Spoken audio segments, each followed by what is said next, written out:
foto udah Sir, beli dikit cekat ke mana? Yang di sini ya. Ada mana?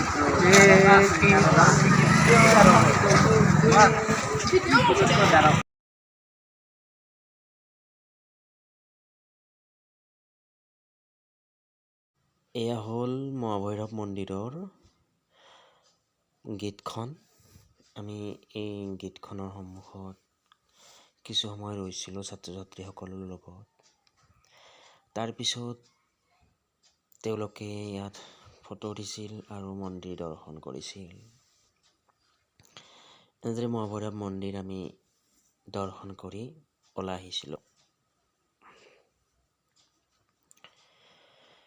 তাৰপিছতে আমি ঘৰলৈ ৰাওনা হৈছিলোঁ আৰু আমাৰ ভ্ৰমণ শেষ কৰিছিলোঁ।